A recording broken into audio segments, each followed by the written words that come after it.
Personne ne va te dire ça en face, mais aujourd'hui, tu vas l'entendre, même si ça fait mal.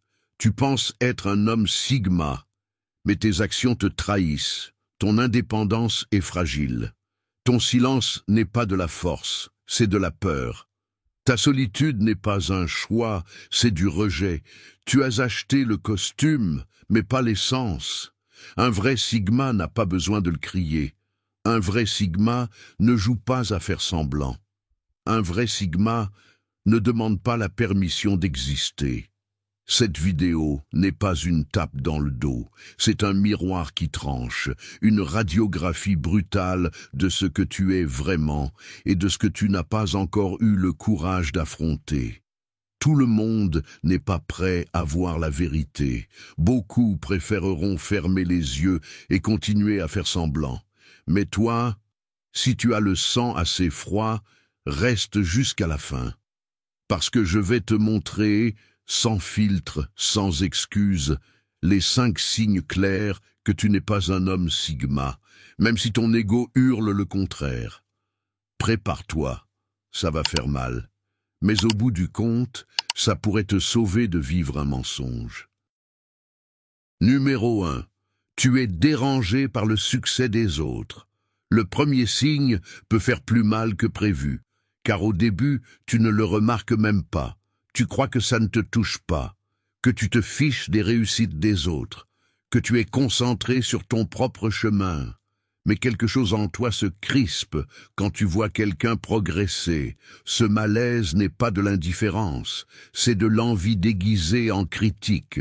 Cela signifie que tu n'es pas aussi sûr de toi que tu le prétends, que ta valeur ne vient pas de l'intérieur, mais de la comparaison. Tu regardes autour de toi plus que tu ne devrais. Tu mesures tes progrès en fonction de ceux des autres. Et ça, ce n'est pas l'attitude sigma.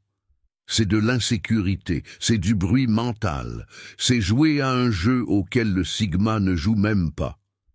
Tu l'as vécu, quelqu'un proche réussit quelque chose de grand, une promotion, un projet réussi, une bonne nouvelle. Et ta première réaction, ce n'est pas la joie, c'est l'inconfort. Tu cherches à minimiser ses mérites. Tu penses qu'il a eu de la chance, des contacts, des privilèges. Et même si tu souris à l'extérieur, à l'intérieur une gêne s'active que tu n'arrives pas à éteindre. Mais un homme sigma ne fonctionne pas comme ça. Il ne compétitionne pas, il construit. Il ne compare pas, il s'améliore.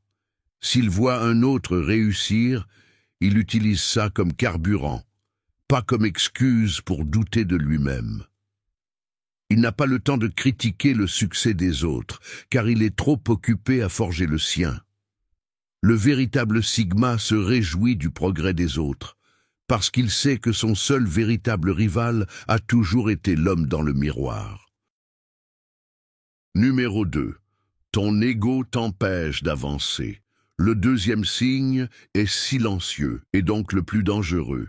Tu crois avancer, évoluer, maîtriser ta route. Mais en réalité, tu stagnes, pas par manque de talent ou d'opportunité.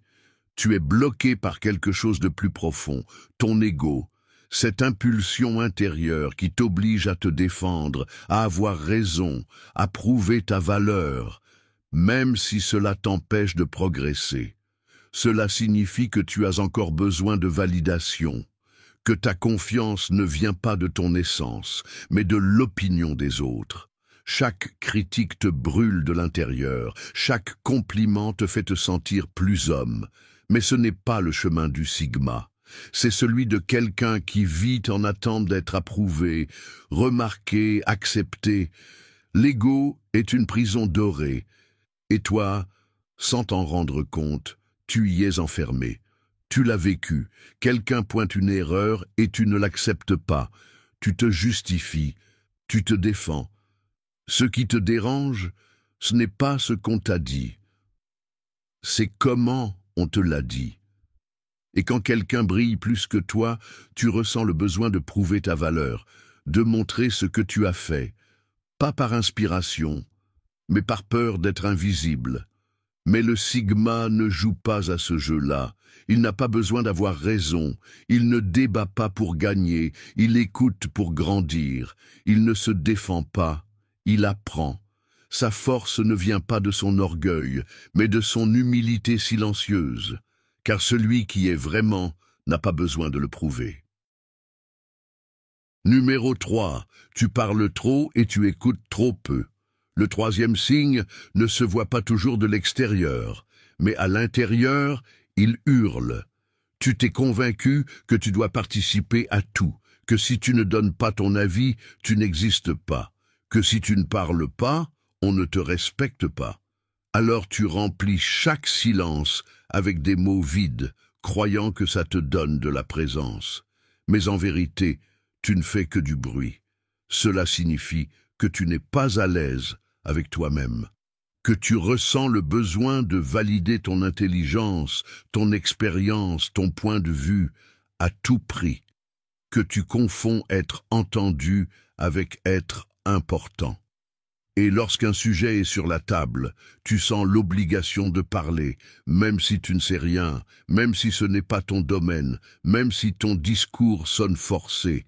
Tu ne le fais pas pour contribuer, tu le fais par peur de disparaître. Tu l'as vécu, tu es dans une conversation et quelque chose en toi te pousse à parler. Tu ne peux pas rester silencieux, tu interromps. Tu corriges, tu expliques, tu te justifies. Le silence t'angoisse, comme s'il fallait absolument remplir l'espace pour exister. Mais chaque mot inutile affaiblit ta présence. Chaque opinion forcée révèle ton insécurité plus que ton intelligence. Le sigma, lui, n'a pas besoin de ça. Il sait quand se taire. Il comprend que parler pour parler, c'est gaspiller du pouvoir. Son silence n'est pas un vide, c'est une stratégie. Il observe plus qu'il n'intervient. Et quand il parle, ça compte. Car il ne parle pas pour impressionner, il parle quand ses mots peuvent changer la conversation. Ce qu'il ne dit pas communique aussi. Et c'est ça qui le rend inoubliable. Numéro 4. Tu prends de mauvaises décisions et tu blâmes les autres. Le quatrième signe en dit bien plus qu'il n'y paraît. Tu te présentes comme quelqu'un de déterminé, qui n'a besoin de l'autorisation de personne, qui suit son instinct sans douter. Mais ce que tu appelles liberté est souvent de l'impulsivité déguisée. Et quand les choses tournent mal, tu cherches des coupables partout, sauf en toi-même.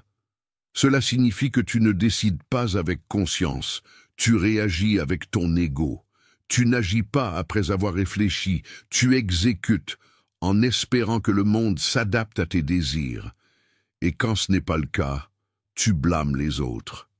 Tu te fais passer pour la victime, l'incompris, celui qui a tout donné et qu'on a trahi. Mais au fond de toi, tu sais que personne ne t'a poussé.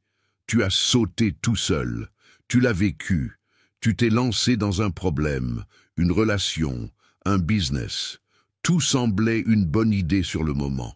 Mais quand tout explose, tu ne assumes pas. Tu dis qu'on t'a trompé, qu'on ne t'a pas prévenu, que personne ne t'a expliqué. Tu évites le miroir, tu te justifies, tu te répètes que tu n'es pas responsable. Mais ça ne te sort pas du trou, ça t'y enferme encore plus. Le sigma ne fonctionne pas comme ça. Il réfléchit avant d'agir. Il n'agit pas sous l'impulsion, mais selon une stratégie. Et quand il prend une décision, il en assume tout, les victoires comme les pertes. Il ne cherche pas des coupables, il cherche des leçons. Parce qu'il sait que chaque pas construit son chemin et le définit. La différence, c'est qu'un sigma ne réagit jamais. Il répond avec intention. Parce que la liberté sans responsabilité, ce n'est pas de la puissance, c'est de l'immaturité. Numéro 5. Tu t'ouvres trop vite à ceux qui ne le méritent pas. Le cinquième signe peut sembler être de l'authenticité, mais en réalité, c'est une faiblesse mal comprise. Tu confonds sincérité et exposition. Tu confonds confiance et besoin urgent de connexion. Et dès que quelqu'un montre un peu d'intérêt, tu baisses toutes tes défenses, comme si tu le connaissais depuis toujours. Ce n'est pas de la profondeur, c'est du désespoir déguisé en franchise. Cela signifie que tu ne maîtrises pas encore ton monde intérieur, que tu as besoin d'être compris, approuvé, accueilli, que tu parles trop parce que tu as peur de ne pas exister, de ne pas être reconnu si tu ne partages pas tes blessures. Tu livres ton histoire comme si l'autre la méritait déjà, mais la vérité, c'est que très peu ont prouvé qu'ils étaient prêts à connaître ton essence. Tu l'as vécu, tu te connectes avec quelqu'un qui semble te comprendre, et en quelques minutes, tu parles de tes projets, de tes peurs, de tes échecs. Tu te mets à nu émotionnellement avec une telle rapidité que tu te retrouves vidé. Et quand cette personne s'éloigne ou utilise ses confidences contre toi, tu te demandes ce que tu as mal fait. Mais il est déjà trop tard. Tu as offert ton intimité sans filtre, sans test, sans stratégie. Le Sigma ne donne pas son monde intérieur. Il le protège, non pas par peur, mais par respect pour lui-même.